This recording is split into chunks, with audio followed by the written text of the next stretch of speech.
표도르 도스토옙스키의 카라마조프가의 형제들. 신층 비평. 1. 서론. 도스토옙스키 최후의 걸작.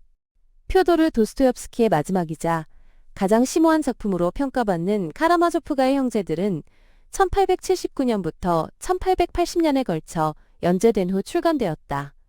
이 소설은 문학사에서 걸작으로 칭송받으며 도스토옙스키 스스로도 완전히 자신을 표현할 수 있을 것이라고 여겼던 필생의 역작이다. 그의 작품 중 가장 복잡하고 깊이 있는 소설로 알려져 있다. 카라마조프가의 형제들은 출간 이후 오늘날까지 신앙, 회의, 도덕, 자유의지, 고통, 선과 악의 본질 등 인간 존재의 근원적인 질문들을 던지며 독자들을 사로잡아왔다. 이 소설은 영적 전쟁터이자 소설로 제시된 신학적 논고로 묘사되기도 한다. 이 작품의 힘은 단순히 철학적 깊이에만 있는 것이 아니라 살인 미스터리, 법정 드라마, 애옥이 얽힌 삼각관계 등 흡입력 있는 서사 속에 이러한 심오한 질문들을 성공적으로 융합시킨 데 있다. 친부 살해, 사랑의 경쟁, 법정 공방이라는 극적인 틀은 복잡한 사상들을 담아내는 그릇 역할을 하며 추상적인 철학적 논의보다 훨씬 더 생생하고 감정적으로 독자에게 다가간다. 독자들은 등장인물들의 운명에 몰입하면서 자연스럽게 그들이 체현하는 철학적 딜레마와 마주하게 된다. 이러한 서사와 사상의 통합은 이 소설이 걸작으로 불리는 핵심적인 이유 중 하나이다. 2. 시대적 배경, 작가, 그의 삶, 그리고 그의 시대. 도스토옙스키의 삶, 고통과 신앙의 도가니. 도스토옙스키 개인의 고통스러운 삶의 역정은 단순한 플롯의 소재나 등장인물의 특성을 넘어 그의 철학적, 신학적 신념이 단련된 용광로와 같았다. 이러한 경험적 깊이는 소설이 다루는 고통, 신앙, 구원의 문제에 비할 데 없는 진정성과 절박함을 부여하며 추상적인 논쟁을 등장인물과 독자 모두에게 생생한 현실로 전환시킨다. 1821년에 태어난 도스토옙스키의 초기 생애는 아버지의 피살로 알려진 사건과 그로 인한 잠재적 심리적 영향, 오이디푸스적 죄책감, 친부 살해 테마의 영향으로 점철되었다. 그는 어린 시절부터 문학과 종교에 깊이 노출되었다. 페트라소프스키 서클 활동, 1849년의 체포, 그리고 사형 집행 직전의 극적인 감형은 그의 삶에 지울 수 없는 흔적을 남겼다. 이 죽음 직전의 경험은 고통, 구원, 신앙에 대한 그의 관점을 근본적으로 형성했다.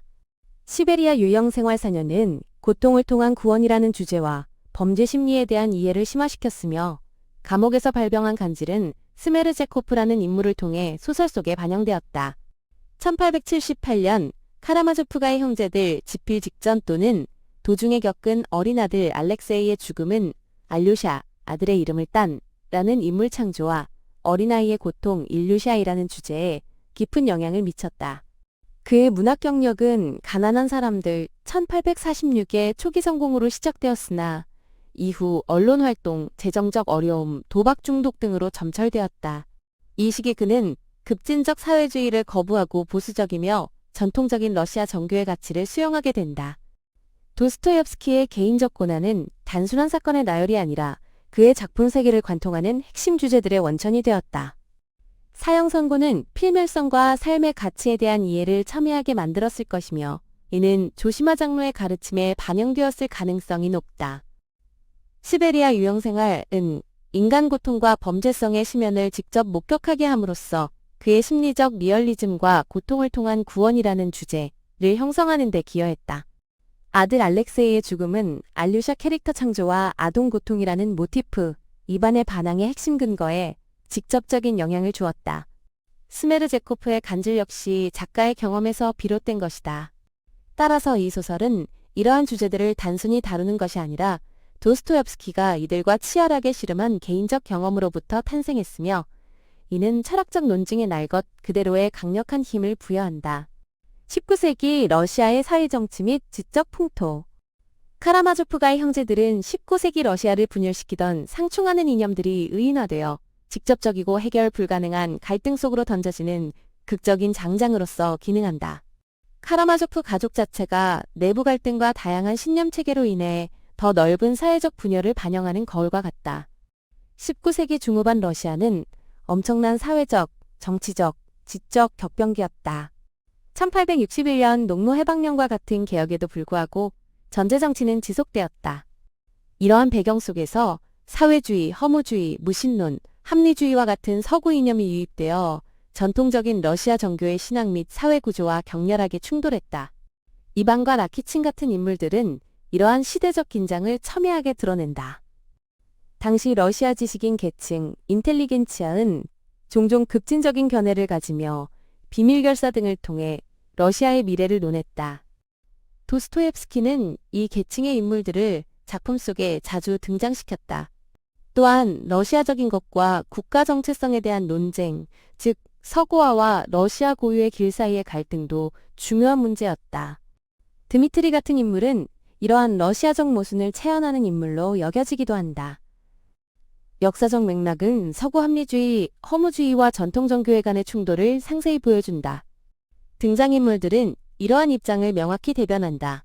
이반 서구 교육을 받은 지식인, 무신론자, 알류샤, 정교회 신앙, 라키친 유행을 좇는 진보주의자, 사회주의자. 소설의 다성학적 구조는 이러한 이념들이 작가의 노골적인 개입 없이 대화 자체를 통해 최대한의 힘으로 표출되도록 한다. 이는 이 소설을 당대의 지적벌의 상태를 강력하게 반영하는 작품으로 만든다. 3. 카라마조프가의 비극, 열정과 친부 사례의 서사. 카라마조프 가족 소개. 소설은 보기 좋은 작은 가족 제1권 제목으로 시작하지만 실상은 방탕하고 태만한 가장 표도르 파블로비치 카라마조프와 그의 세 적자 열정적인 드미트리 미체, 지적인 이반, 독실한 알렉세이, 알료샤, 그리고 사생아이자 원한에 찬 스메르제코프로 구성된 파탄 직전의 가정이다. 중심 갈등 이야기는 표도르 파블로비치의 살해 사건을 중심으로 전개된다. 주요 외적 갈등은 드미트리와 표도르 사이의 그루셴카를 둘러싼 애욕 다툼과 유산 상속 문제이다. 이 친부 살해 사건은 심오한 심리적, 영적 문제들을 탐구하는 초점이 된다. 표도르의 살해는 단순한 범죄 이상의 의미를 지닌다. 이는 각 아들이 자신의 가장 깊은 신념, 욕망, 그리고 죄의식과 정면으로 마주하게 만드는 상징적 사건이다. 수사와 재판 과정은 그들의 철학과 도덕성을 시험하는 도가니가 된다. 살인사건은 플롯의 중심장치이다. 드미트리가 기소되고 그의 재판은 정의와 인간 본성에 대한 주제를 탐구한다. 이반의 모든 것이 허용된다는 철학은 스메르제코프를 통해 연루되며 이는 그의 정신붕괴로 이어진다. 알료샤의 신앙은 주변의 혼란과 고통 속에서 시험받는다. 스메르제코프는 이반의 사상을 왜곡되게 해석하여 행동으로 옮긴다. 따라서 살인사건은 단순히 범인을 찾는 이야기가 아니라 관련된 모든 인물에게 도덕적, 철학적 파장을 일으키며 심오한 성격 발전과 주제 탐구의 촉매제가 된다. 플롯 전개, 주요 서사 전환점. 발단, 수도원에서의 불행한 모임, 제2권은 중재를 목적으로 했으나 오히려 가족 간의 긴장을 고조시킨다. 조시마 장로가 드미트리에게 절을 하는 장면은 그의 고통을 예고한다. 돈과 그루셴카를 향한 드미트리의 절박함이 커져간다. 이반이 대신문건을 포함한 자신의 철학적 반항을 명확히 표명한다. 제5권. 조시마 장로의 죽음과 기적의 부재로 알료샤의 신앙이 흔들린다. 제7권. 절정. 제11권에서 스메르제코프가 살인을 자백한 후 이반이 신경쇠약으로 쓰러진다. 이는 소설의 논리 안에서 회의의 심리학의 붕괴를 의미하는 것으로 제시된다. 결말. 드미트리가 친부 살해죄로 부당하게 유죄 판결을 받는다. 제12권. 드미트리와 카체리나가 화해한다. 알료샤가 일류샤의 장례식에서 소년들에게 마지막 연설을 하며 에필로그 조시마 장로의 역할을 계승하고 희망과 구원적 사랑의 메시지를 전달한다. 서사구조 소설의 비선형적 서사구조와 초점의 이동. 조시마의 생애, 소년들의 이야기엔 단순한 우회가 아니라 도스토옙스키의 주제적 목표에 필수적이다.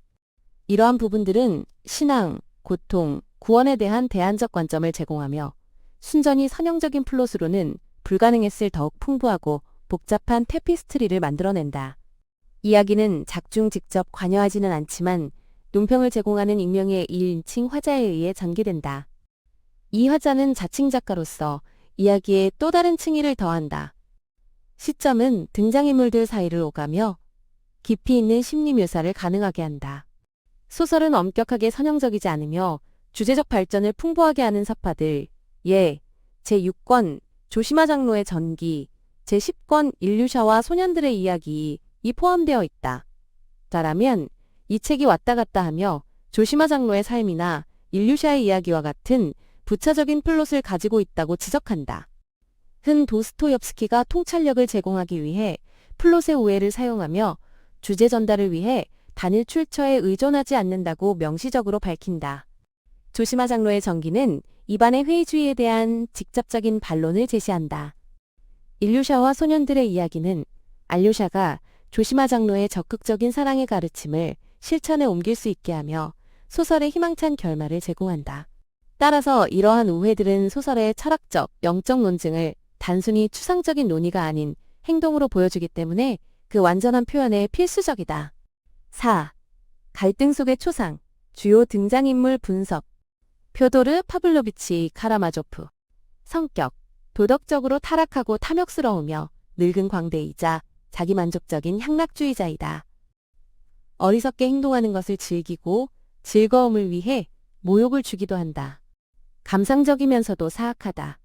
동기, 부, 관능적 쾌락, 특히 그루셴카, 죽음과 지옥에 대한 두려움. 역할, 그의 사례가 플롯의 촉매제가 되며 억제되지 않은 욕망, 도덕적 부패, 가족 해체를 상징한다. 이기심과 육체적 욕망의 상징이기도 하다. 드미트리 미체의 표도로비치 카라마조프. 세적자, 드미트리 이반 알류샤는 단순히 개성 있는 인물들일 뿐만 아니라 삶의 근본적인 질문에 대한 인간 반응의 스펙트럼, 감각적인 것, 지적인 것, 영적인 것을 나타낸다. 그들의 상호작용과 갈등은 모든 개인 안에 다양한 정도로 존재하는 내적 투쟁을 탐구한다. 스메르제코프는 이러한 잠재력, 특히 이반의 지성의 어두운 그림자 또는 왜곡된 형태로 작용한다. 는 형제들이 인류의 세 부분을 나타내는 것으로 종종 생각된다고 말한다. 과는 학자들이 그들이 모든 사람에게 존재하는 인간성의 측면을 탐구하는데 동의한다고 확인한다. 끈 드미트리를 감각주의, 이반을 지성, 알료샤를 감정 영성과 명시적으로 연결한다. 스메르제코프가 이반의 철학을 채택하는 것은 지적 사상이 도덕적 나침반 없이 어떻게 왜곡될 수 있는지를 보여주며 그를 이반의 잠재력에 대한 왜곡된 반영으로 만든다. 따라서 소설은 개별 등장인물뿐만 아니라 더 넓은 인간 원형을 탐구한다. 성격, 삼형제 중 가장 격정적이며 열정적이고 고집이 세며 무모하다. 알류샤의 산한 마음과 표도르의 무분별한 관능성을 겸비하고 있다. 폭력적 성향도 있지만 순진하고 관대한 면모도 있다. 내적 갈등, 죄와 구원 사이에서 갈등한다. 열정에 지배당하지만 저지른 죄에 대해 진정한 후회를 느끼며 고통을 통한 구원을 희망한다. 인류 자체의 고뇌를 상징하기도 한다. 변화, 감옥에서 영적 개종을 경험하며 더 강하고 나은 사람으로 거듭난다. 그의 구원은 인간 본성에 대한 소설의 낙관론을 시사한다. 2반, 표도로비치 카라마조프. 성격, 명석하고 분석적인 학생. 위험있고 냉정하게 도덕적이지만 내적 갈등에 시달린다. 내적 갈등, 신앙대 회의. 그의 지성은 절망으로 이어진다. 부당한 고통, 특히 어린이들의 고통 때문에 신을 거부하며 신이 없다면 모든 것이 허용된다고 주장한다. 이는 인류에 대한 사랑과 선에 대한 갈망과 충돌한다. 관계, 그의 철학이 스메르제코프에게 영향을 준다. 회의와 정서적 거리감 때문에 카체리나에 대한 사랑을 행동으로 옮기지 못한다. 몰락, 스메르제코프의 자백 후 환각과 광기에 빠지며 이는 그의 회의주의에 대한 소설의 거부를 상징한다. 미래는 불확실하지만 구원의 가능성이 암시된다. 알렉세이, 알료샤, 표도로비치 카라마조프. 성격, 소설의 주인공, 영웅. 온화하고 사랑스러우며 정직하고 깊은 종교적 신념과 이타심을 지녔다. 타인의 심리를 판단 없이 이해한다. 순진하지는 않지만 보편적인 용서를 실천한다. 동기, 깊은 종교적 신념, 선을 행하고 타인을 돕고자 하는 열망. 역할, 소설의 도덕적 중심. 도스토옙스키가 이상적으로 생각하는 적극적인 사랑과 신앙을 구현한다. 전달자, 증인, 성장. 조시마 장로의 가르침을 체화하며 성숙해지고 그의 유산을 전파한다. 도스토옙스키의 죽은 아들과 그의 친구 블라디미르 솔로비오프를 모델로 했다. 파벨 표도로비치 스메르제코프. 표도르와 그의 아들들에게서 명백히 드러나는 카라마조프적 비열함 또는 관능적 힘은 이 소설의 중요한 축이다. 이 힘은 파괴적 방탕, 경쟁, 살인으로 이어짐이면서 동시에 열정적인 생명력의 원천, 드미트리의 삶에 대한 열정, 이반의 지적 열정이기도 하다. 소설은 이 타고난 본성이 극복될 수 있는지 아니면 구원을 향해 방향을 틀 수 있는지를 탐구한다. 표도르는 관능성과 타락의 극치이다. 드미트리는 이러한 관능성을 물려받았다. 이반은 모든 것에도 불구하고 삶에 대한 갈증을 가지고 있음을 인정한다. 심지어 알료샤조차 카라마조프적 열정에서 완전히 자유롭지는 않지만 그는 그것을 다른 방식으로 표출한다. 이 카라마조프적 힘은 따라서 복잡한 유산이다. 죄와 갈등의 원천이지만 동시에 등장인물들을 움직이는 원초적 에너지이기도 하다. 소설은 각 아들이 이 강력하고 종종 파괴적인 유산과 어떻게 씨름하는지를 탐구하는 장이 된다. 성격, 사생아, 표도르의 아들일 가능성이 높다. 교활하고 과묵하며 잔인하다. 지적이고 반항적이며 모순덩어리, 이성적이지만 비이성적 분노에 휩싸임이다. 동기, 출생과 신분에 대한 깊은 원한, 이반의 허무주의, 모든 것이 허용된다를 살인의 정당화 수단으로 채택한다. 역할, 표도르의 실제 살해범. 신에게 버림받은 인류, 허무주의를 상징한다. 그의 이름 파벨, 바울은 성바울의 개종과 대조적으로 아그로의 타락을 나타내는 의도적인 성서적 연결고리이다. 내적 갈등, 운명 허무주의의 꼭두각시라고 주장하지만 자유의지로 행동한다. 아그라페나 그루셴카, 알렉산드로브나 스베틀로바. 그루셴카와 카체리나는 단순한 애정의 대상이 아니라 형제들의 삶에 중요한 촉매 역할을 하는 복잡한 인물들이며 그들 자신만의 도덕적 주체성과 내적 갈등을 지니고 있다. 그들은 적극적으로 플롯을 형성하고 사랑, 자존심, 고통의 다양한 측면을 구현한다. 그루셴카는 표도르 드미트리 갈등의 중심에 있다. 그녀의 과거 트라우마가 그녀의 행동을 동기부여한다. 카체리나의 자존심과 드미트리 및 이방과의 관계는 엄청난 드라마와 심리적 복잡성의 원천이다. 두 여성 모두 형제들의 운명에 중대한 영향을 미치는 결정적인 선택을 한다. 카체리나의 재판 증언, 그루셴카의 드미트리에 대한 선택. 그들은 수동적인 대상이 아니라 소설의 도덕적, 정서적 풍경에 적극적으로 참여하는 인물들이다. 성격, 매혹적이고 거만하며 불손하지만 어린아이 같은 기쁨도 지녔다. 교활하고 장난기가 많으며 아름다움을 무기로 사용한다. 과거의 트라우마, 버림받음 때문에 동정심을 자아낸다. 동기, 과거의 예속 이후 자유, 독립, 통제에 대한 갈망. 표도르와 드미트리가 자신을 두고 경쟁하는 것을 즐긴다. 관계, 표도르와 드미트리 경쟁의 대상. 알료샤와는 놀랍도록 진실하고 비성적인 우정을 나눈다. 카체리나, 이바노브나, 베로오프체바. 성격, 아름답고 자존심이 강하며 위압적이지만 고결하고 용감하며 자기 희생적이다. 동기, 의무, 명예, 특히 아버지에 대한 자신의 미덕으로 사랑받고 싶은 욕망. 내적 갈등, 자존심과 사랑 사이, 특히 드미트리에 대한 사랑으로 갈등하며 이반에 대한 복잡한 감정을 느낀다. 관계, 드미트리와 복잡하고 격렬한 약혼 관계를 맺었으며 나중에는 이반에 대한 사랑을 키워 그가 병들었을 때 간호한다. 조시마 장로. 성격, 수도원의 영적 조언자, 장로, 알료샤의 스승. 기독교적 사랑, 겸손, 지혜를 구현한다. 가르침, 적극적인 사랑, 용서, 인류의 상호 연결성, 모든 죄에 대한 책임을 강조한다. 그의 가르침은 이반의 무신론에 대한 반박이다. 사랑은 스승이다. 옵티나 수도원의 암브로시 신부와 자돈스크의 티온을 모델로 했다.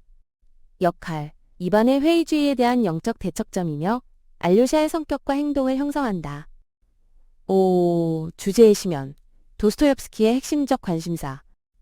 신앙과 회의의 투쟁.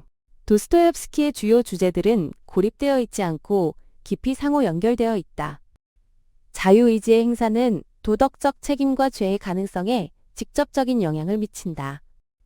종종 죄나 자유의지의 남용의 결과인 고통은 신앙을 시험하고 사랑을 통해 잠재적으로 구원을 얻을 수 있는 시련의 장이 된다. 악의 문제는 신앙에 대한 궁극적인 도전이자 회의의 기초이다. 입안에 신이 없다면 모든 것이 허용된다는 주장은 자유의지를 도덕성 및 신의 존재, 신앙포 회의와 직접적으로 연결한다. 그의 반항은 악의 문제, 어린이들의 고통에 의해 촉발된다. 드미트리의 열정적인 자유의지 행사는 죄와 고통으로 이어지지만 동시에 구원에 대한 갈망으로 이어진다.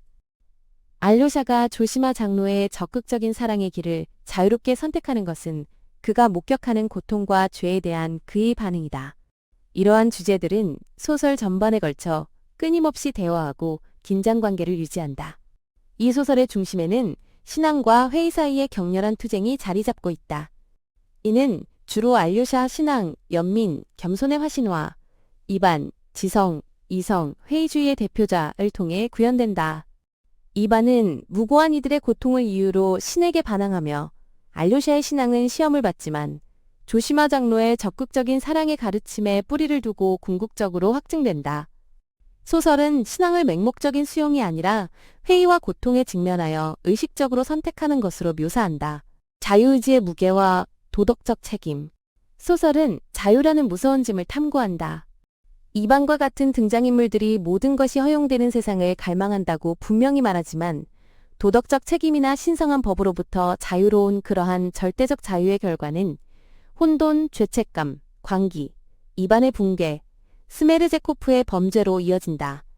소설이 암시하는 바와 같이 진정한 자유는 역설적으로 도덕적 책임과 사랑을 자유롭게 선택하는 데서 발견될 수 있다. 대신문과는 인류가 자유를 감당할 수 없다고 주장한다. 이반의 모든 것이 허용된다는 철학은 절대적 자유에 대한 주장이다. 그러나 이는 스메르제코프의 살인과 이반 자신의 죄책감 및 붕괴로 이어진다.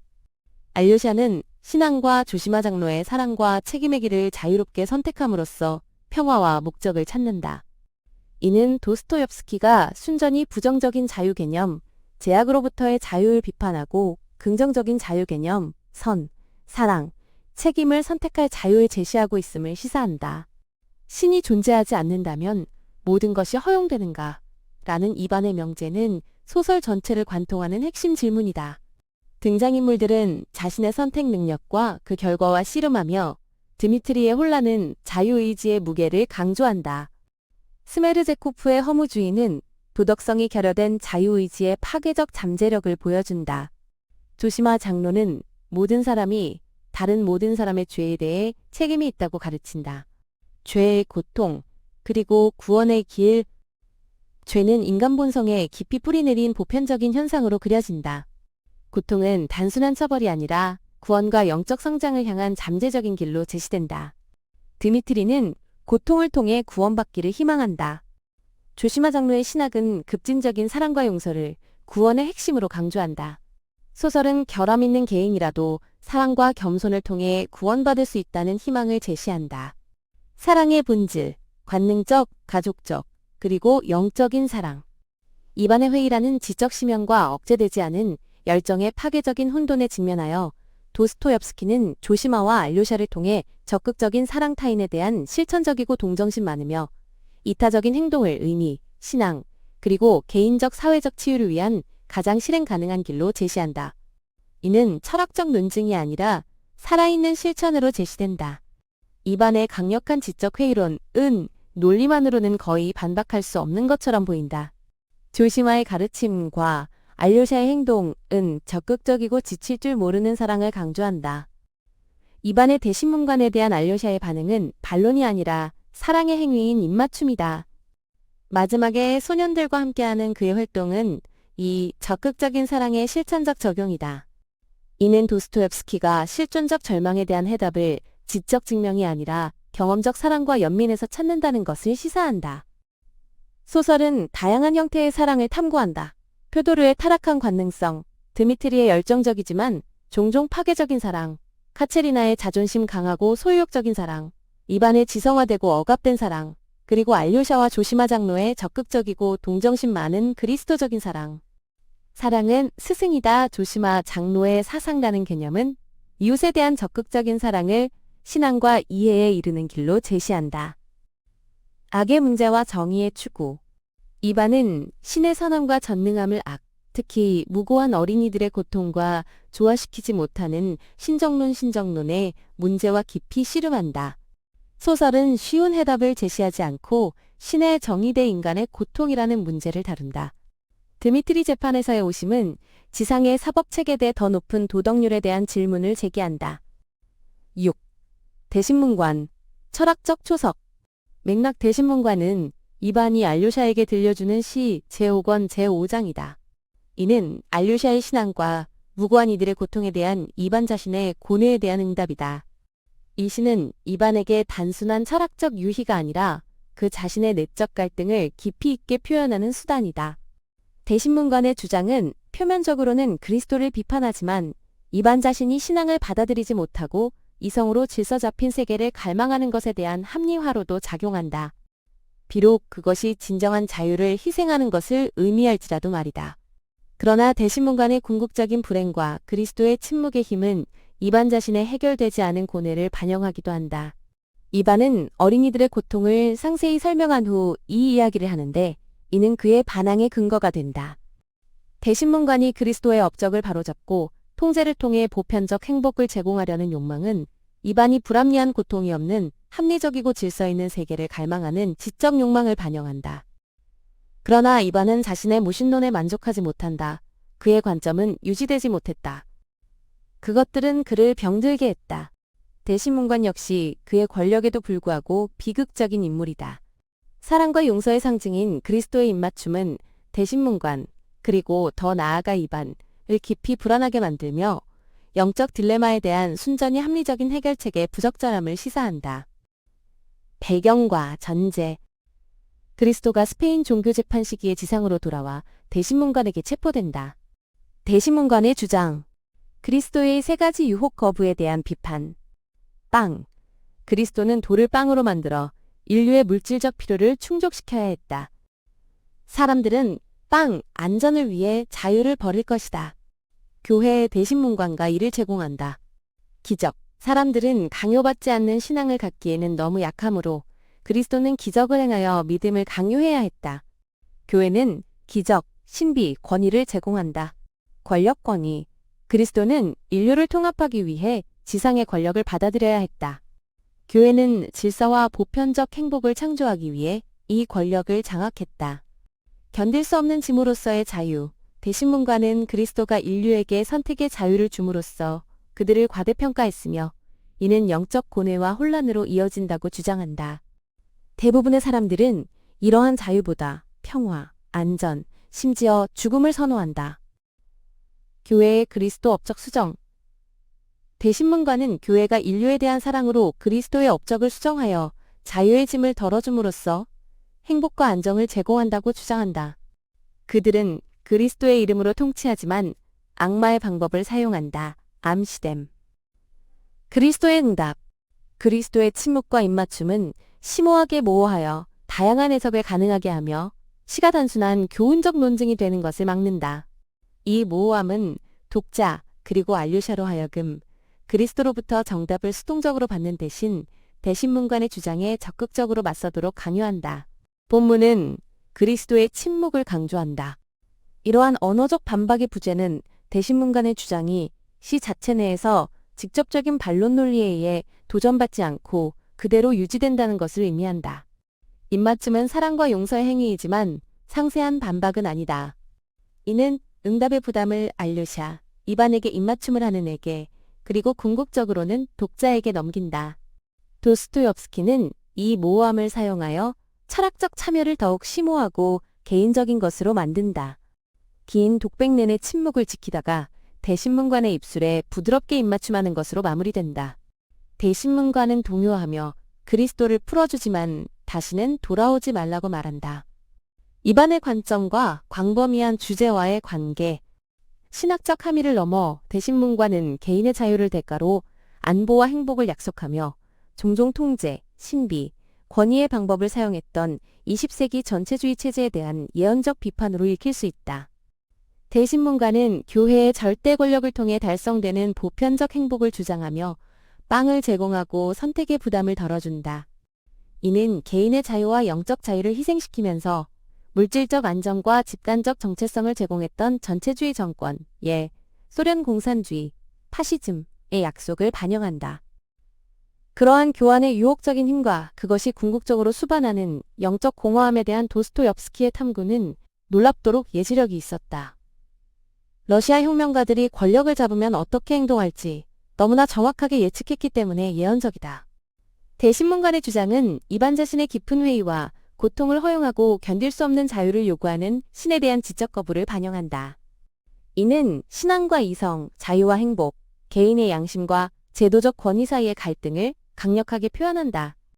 도스토옙스키 자신은 온 책이 그것, 이반의 신부정에 대한 답이라고 말했으며 이는 조시마 장로의 가르침과 알료샤의 길이 반론임을 시사한다.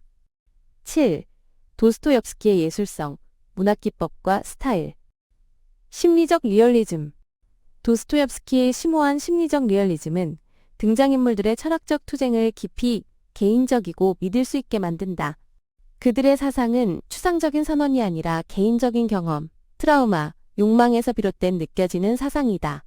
이는 철학적 논쟁을 본능적이고 감정적으로 설득력 있게 만든다. 와트에는 도스토옙스키에 비할 데 없는 심리적 깊이와 그의 등장인물들이 사상을 느낀다는 점을 강조한다. 각 카라마조프 형제에 대한 분석 4.1에서 4.4절은 그들의 철학이 그들의 성격과 삶의 경험, 이반의 지성과 트라우마, 드미트리의 열정, 알료샤의 타고난 선함에서 어떻게 비롯되는지를 보여준다. 이는 이반이 신의 존재에 대해 논쟁할 때 그것이 단순한 지적 유의가 아니라 고통받는 영혼의 절규임을 의미한다. 이러한 심리학과 철학의 융합이 소설의 힘의 핵심이다. 전례 없는 심리적 깊이로 등장인물들의 내면 세계, 복잡한 동기, 병리적 상태를 탐구한다. 대화는 반복, 쉼, 고르지 않은 문장, 주제에서 벗어나는 생각 등을 통해 실제 대화를 모방하여 사실감을 부여한다. 범죄자의 심리와 범죄에 연루되거나 범죄를 원했던 사람들의 심리를 탐구한다. 다성학, 폴리포니. 도스토옙스키의 다성학 사용은 단순한 문체적 선택이 아니라 철학적 선언이다. 여러 상충하는 이념들이 권위 있는 작가적 해결 없이 완전하고 독립적인 목소리를 내도록 함으로써 그는 자신이 탐구하는 궁극적인 질문들의 복잡하고 종종 해결 불가능한 본질을 반영한다. 소설 속 진실은 교훈적이 아니라 대화적이고 창발적이다. 바흐친의 이론은 독립적이고 융합되지 않은 목소리들을 강조한다. 과, 이반과 알료샤 같은 등장인물들이 어떻게 그들의 세계관을 최대한의 힘으로 제시하는지를 보여준다.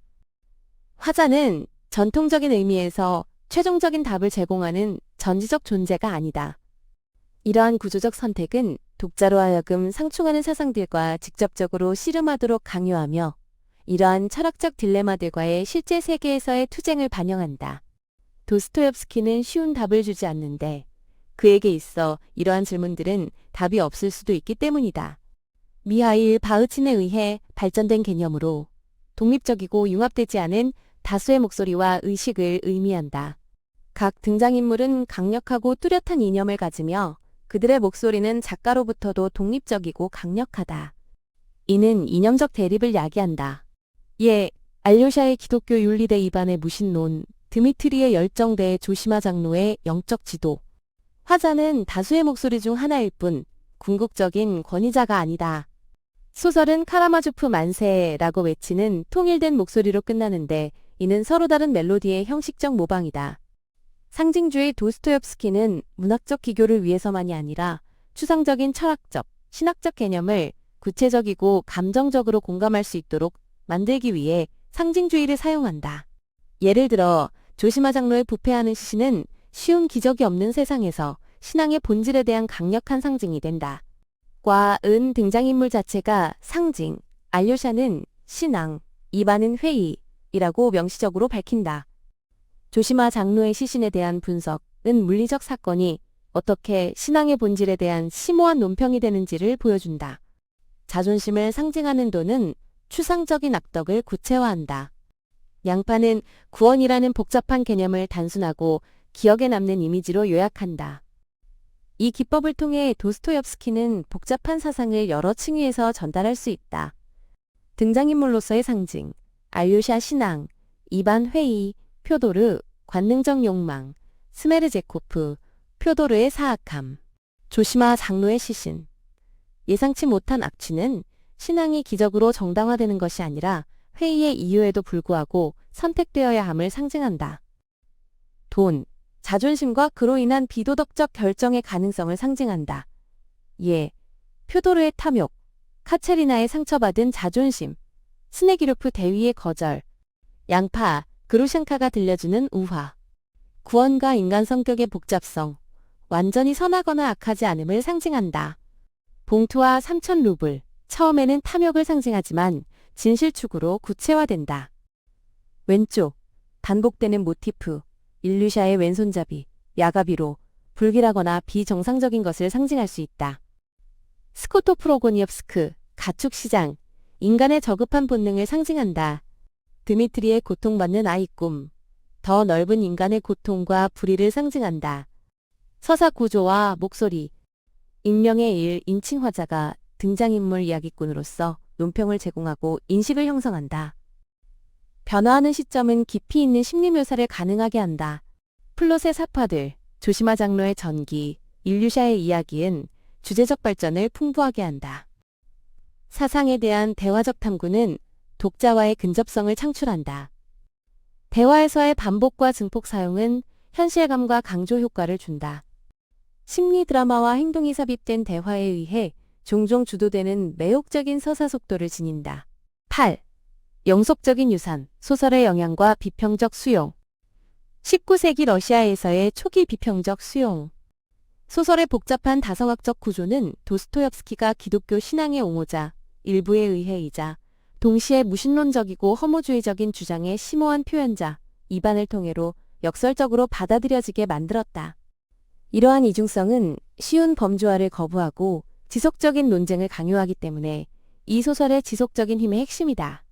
끈 도스토옙스키 자신의 입장에 대한 당대의 분분한 수용을 언급한다.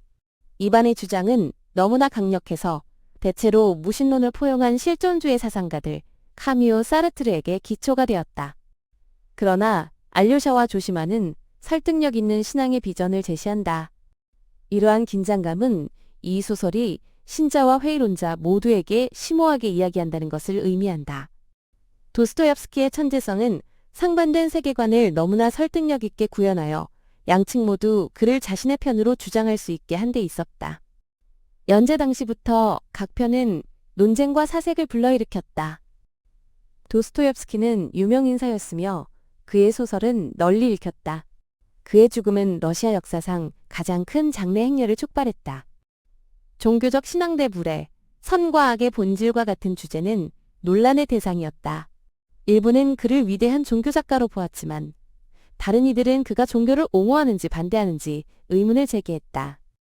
톨스토이와 투르게네프 같은 동시대 작가들은 처음에는 그의 모든 사회계층과 내면 세계에 대한 초점에 비판적이었으나 톨스토이는 나중에 카라마조프가의 형제들을 깊이 존경하게 되었다.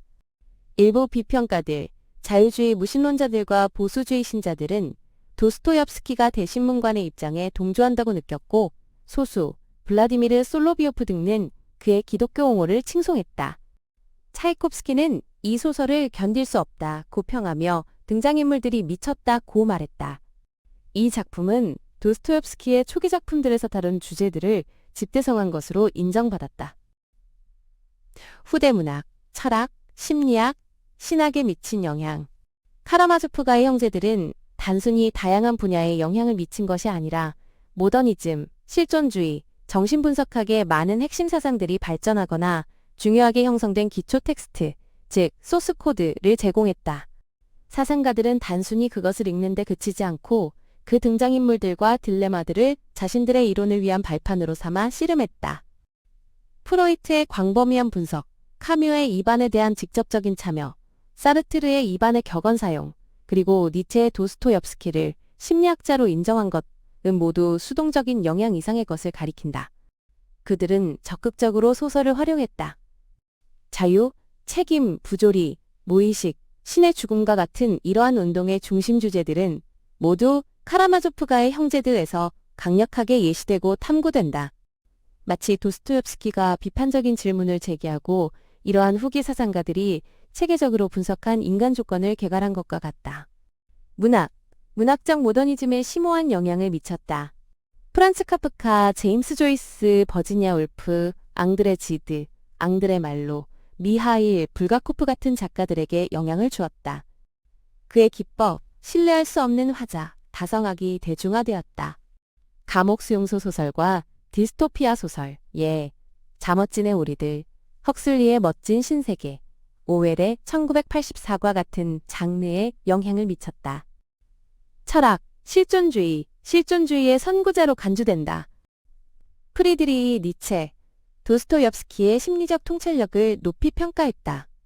둘 다 허무주의를 탐구했지만 도스토옙스키는 그것을 신을 잇는 것으로, 니체는 기독교의 결과로 보았다.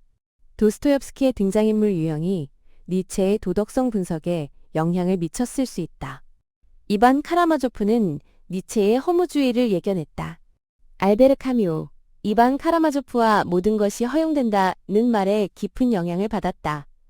카라마조프가의 형제들을 무대극으로 각색했다. 이반을 부조리한 인간과 불의한 창조에 대한 형이상학적 반항의 모델로 보았다. 장폴 사르트르, 도스토옙스키의 인간 딜레마에 대한 통찰력을 높이 평가했다. 이반의 신이 없다면 모든 것이 허용된다를 실존주의 윤리학의 출발점으로 사용했다. 도스토옙스키의 묘사와 일치하는 이반의 자기기만을 탐구했다.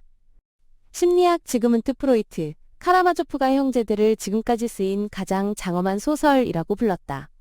도스토옙스키의 인간 성격에 대한 인식을 높이 평가했다. 오이디푸스 콤플렉스, 친부 살해 주제를 통해 소설을 분석했다. 도스토옙스키의 간질이 자신의 아버지에 대한 친부 살해 충동에 대한 죄책감과 관련된 히스테리성 발작이라고 믿었다. 신학, 죄, 구원, 신앙, 회의, 정체성 탐구에 대한 신학적 논의에 영향을 미쳤다. 신자와 회의론자 사이의 투쟁에 대한 그의 묘사는 시이 적절하게 남아있다. 가장 위대한 기독교 소설로 탐구되었다. 현대 담론에서의 지속적인 적실성. 소설의 지속적인 영향력은 도스토옙스키가 철학적, 신학적 사상을 등장인물들의 심리적 혼란을 통해 깊이 개인적이고 느껴지도록 만드는 능력에서 비롯된다. 추상적 개념의 이러한 감정적, 심리적 구현이야말로 후대 사상가들에게 그토록 설득력이 있었고 오늘날 독자들에게도 계속해서 반향을 일으키는 것이다. 는 도스토옙스키의 등장인물들이 영혼 깊은 곳에서 사상을 느낀다 고 언급한다. 심리적 리얼리즘은 철학적 논쟁이 건조하지 않고 등장인물들에게 생사의 문제임을 보장한다. 프로이트는 심리적 측면에 매료되었고 실존주의자들은 자유와 절망에 살아있는 경험에 매료되었다. 심오한 사상과 심오한 감정의 이러한 융합이 소설에 지속적인 힘을 부여하여 그 사상을 단순히 지적으로 자극하는 것이 아니라 실존적으로 도전적이게 만든다. 소설의 주제는 보편적으로 적실성을 유지하며 독자들로 하여금 자신의 신념과 마주하게 한다. 신앙, 고통, 삶의 의미에 대한 궁극적인 질문 탐구는 계속해서 독자들을 매료시킨다. 여러 언어로 번역되어 그의 사상은 전 세계적으로 인정받고 있다. 9. 결론적 성찰. 인간 영혼에 헤아릴 수 없는 깊이. 소설의 심오한 탐구 재확인.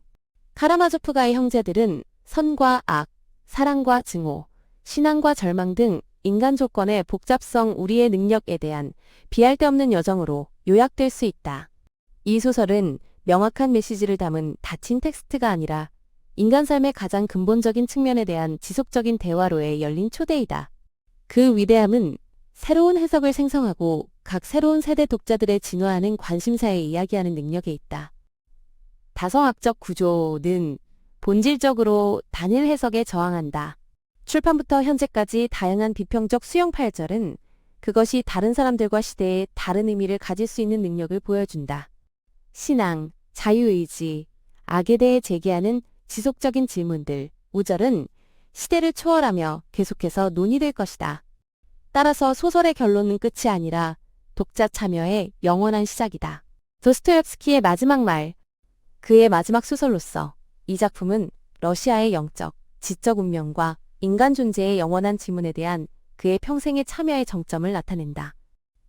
도전하고 영감을 주는 지속적인 힘. 소설은 쉬운 답을 제공하지 않고 독자들로 하여금 자신과 세계에 대한 어려운 진실과 마주하게 한다. 그 모호함과 다성학은 여러 세대에 걸쳐 생각과 논쟁을 불러일으키는 지속적인 적실성과 능력을 보장한다. 인간 정신에 대한 증거.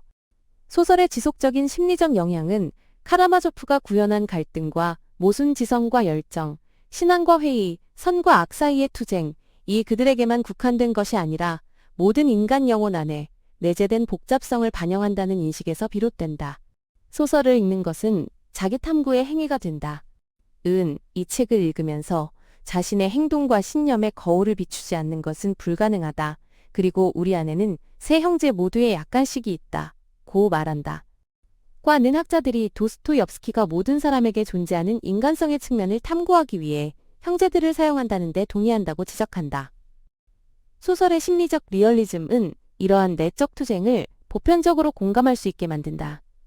따라서 카라마조프 가족은 각 개인 안에 상충하는 충동과 신념의 내적 가족에 대한 은유가 된다. 어둠과 고통에 대한 탐구에도 불구하고 소설은 궁극적으로 적극적인 사랑, 용서, 그리고 구원의 가능성에 뿌리를 둔 희망의 비전을 제시한다. 알료샤가 소년들에게 하는 마지막 연설은 이 영속적인 희망에 대한 가슴 뭉클한 증거로 작용한다.